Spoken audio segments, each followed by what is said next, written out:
Welcome to Smart Listening Lab, a channel for learning English through podcasts. And welcome to the deep dive.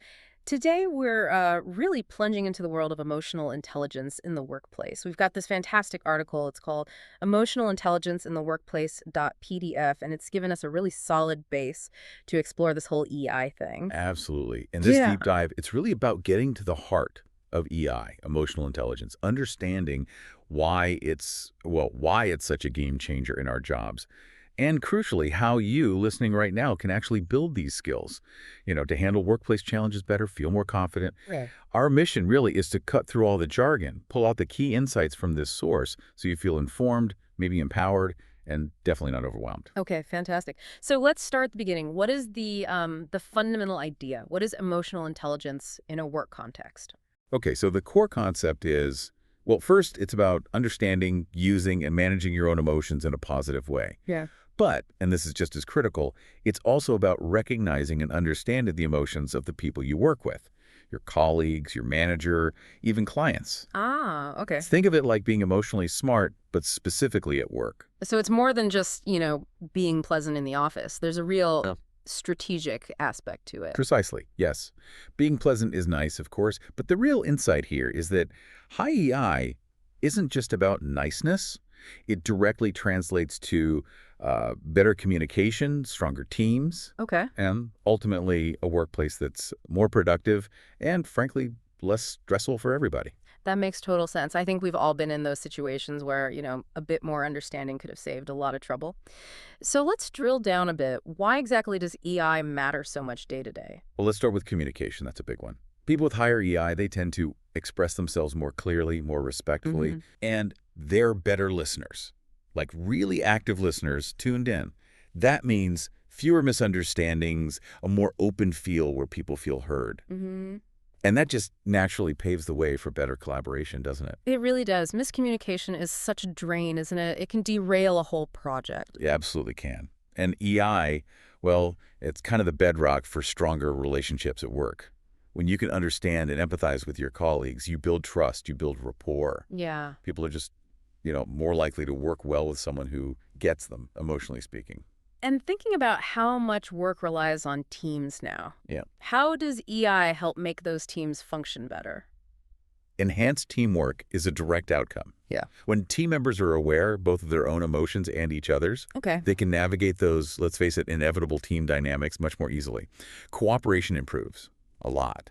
And when conflicts pop up, because they always do, they can be handled constructively. Focusing on solutions, not just pointing fingers. Conflict resolution. Definitely a skill we could all use more of. How does EI help specifically with those tricky moments? Well, someone with high EI tends to approach disagreements with empathy. They genuinely try, to see the other person's side. Right, understand where they're coming from. Exactly. Which makes it so much easier to find common ground, focus on solutions that actually work for everyone involved. It's about bringing the temperature down, fostering respect. Not just winning the argument. Precisely, not escalating things. Okay. And what about leadership? We hear emotional leadership thrown around. Yeah. How does EI play into being a good leader? Oh, it's intrinsically linked. Leaders with high EI, they can inspire, they can motivate your teams because they understand what actually drives people, their values, their concerns, what they aspire to. They're also much better at giving feedback, that constructive kind, in a way that people can actually hear and use. And they're very aware of how their own mood, their actions kind of ripple outwards and affect the team. It creates a much more positive climate. And resilience. That feels absolutely essential today with how fast things change. Totally essential.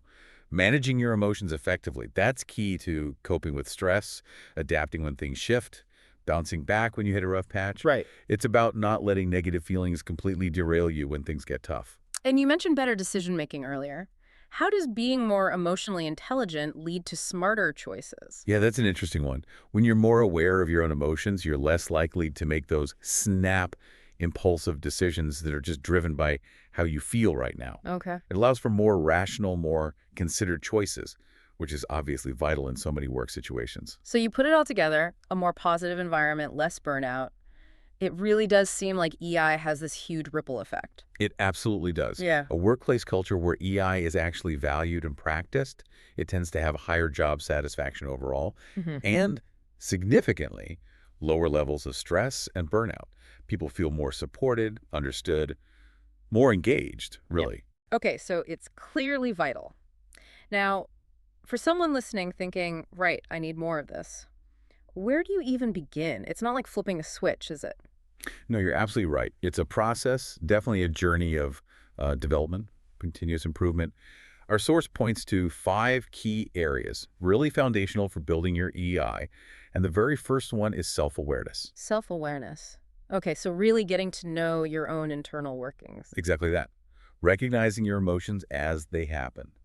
Understanding what triggers them, which specific situations or people at work tend to set off certain feelings in you.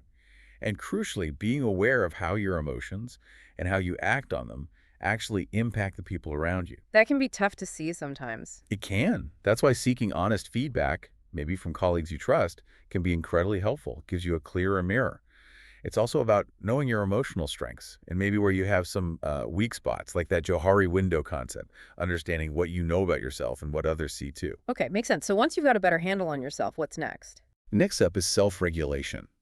This is about managing those initial impulsive reactions. Like counting to 10. Sort of, yeah. Taking that pause, thinking before you respond, especially when things feel heated. It's also about developing healthy ways to cope with difficult emotions, like anger or anxiety, so they don't just take over. Adaptability, being open to change, that's part of it too.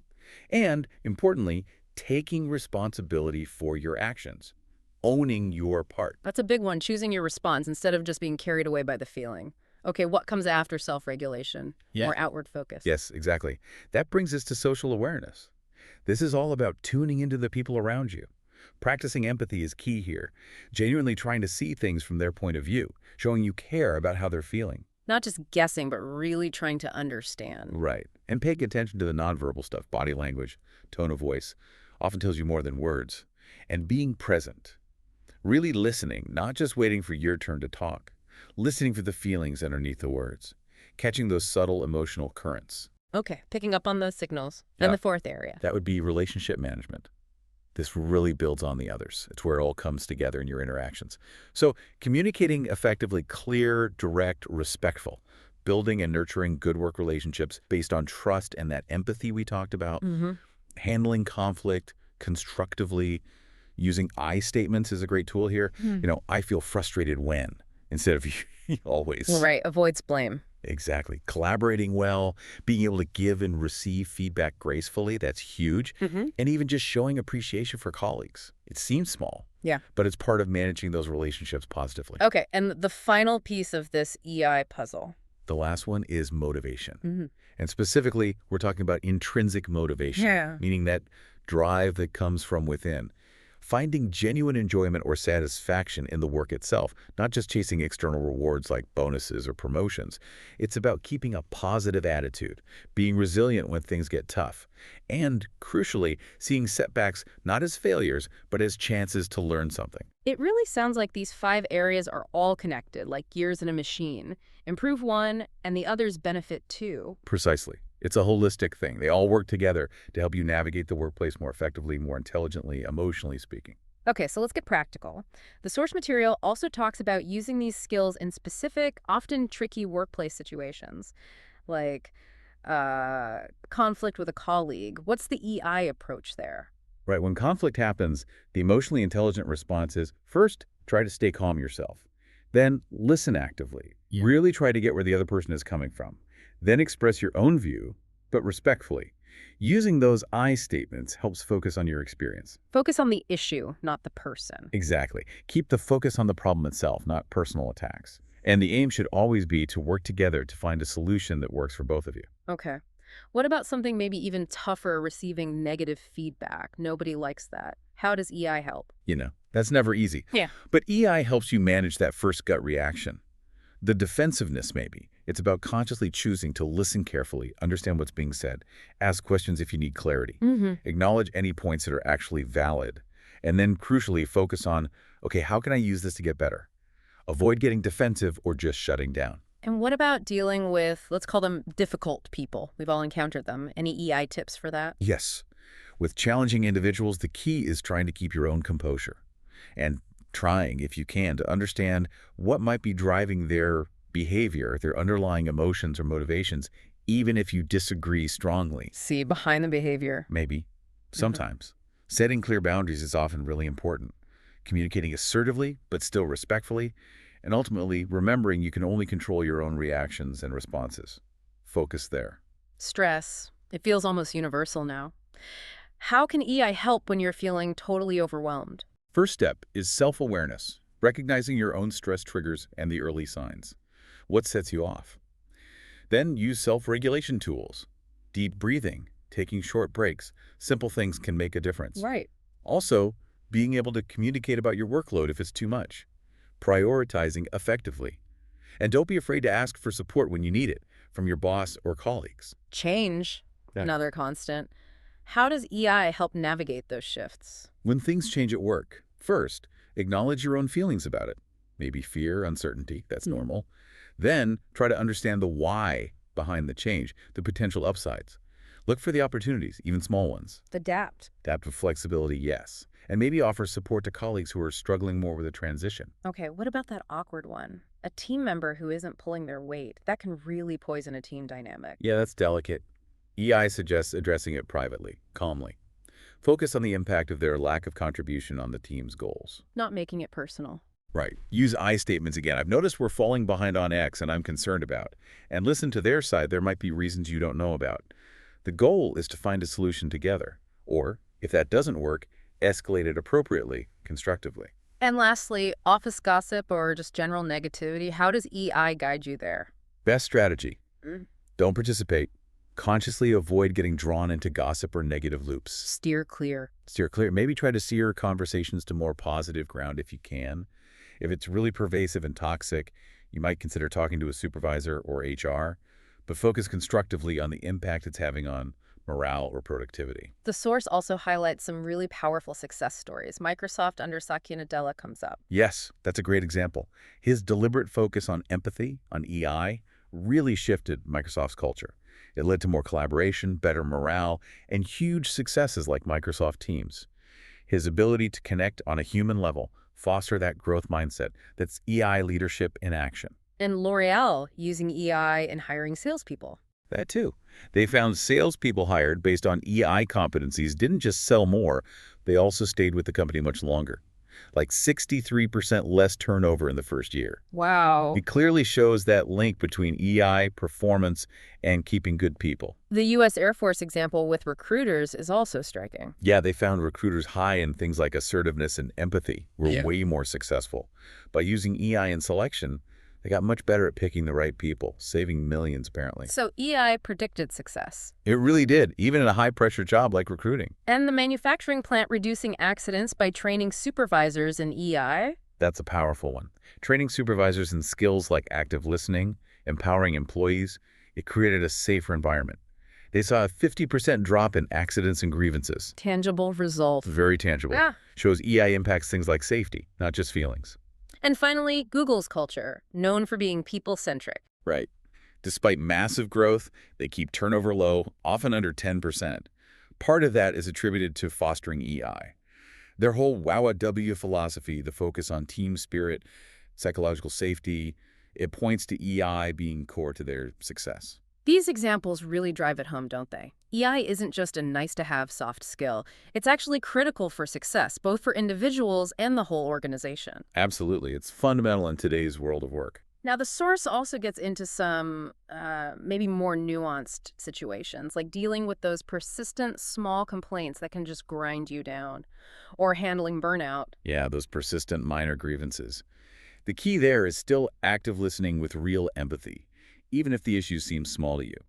Being transparent about what you can and can't do is also important. Sometimes using things like focus groups can help uncover if there's a deeper issue, like people feeling undervalued. So the small complaint might be a symptom. It could be. And sometimes even small visible actions showing you've heard the feedback, fixing a leaky faucet, getting better coffee can make a big difference in showing you're listening. Okay. And burnout. That seems increasingly common and very serious. Very serious. Recognizing the signs, irritability, withdrawal, lower productivity, requires sharp social awareness. Then you need to have those empathetic, private chats. Express concern, not judgment. Try to understand what's going on. And then, Then it's collaborative problem solving. What are the stressors? Workload, lack of flexibility, time management issues. How can we address them together? Promoting self-care, pointing people to resources, that's vital. And importantly, leaders need to walk the talk model good self-care themselves. that makes sense. What about resistance to change? Another common hurdle. Oh, definitely. First step, acknowledge the feelings. Change often brings fear, uncertainty, a sense of loss. Validate those And feelings. just dismiss them. Never dismiss them. Then communicate clearly and transparently. Why is this happening? What are the benefits? How will it impact people? Emphasize shared goals. Involve people in the process where possible. Give them some ownership.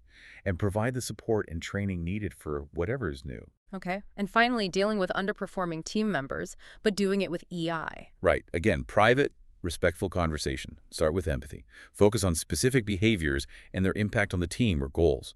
Then, listen actively. What's the root cause? Lack of clarity. Needs more training. Personal issues. Skills mismatch. Try to understand before jumping to conclusions. Exactly. Then, work together to set clear improvement goals, provide support, resources, and offer regular feedback and encouragement along the way. It's about development, not just criticism.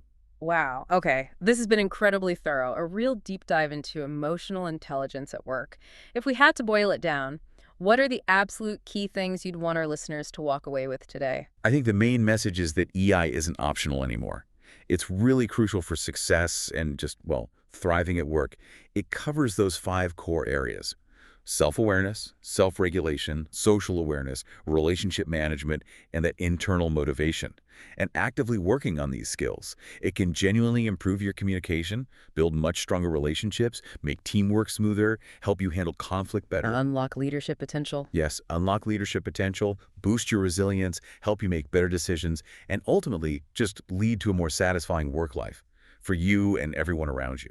It really seems to boil down to recognizing that human element in everything we do at work, right? And choosing to respond with empathy and understanding. Exactly that. It's about actively creating a work environment that's more supportive, more productive, and ultimately just more human. Okay, so here's something for you, our listener, to think about.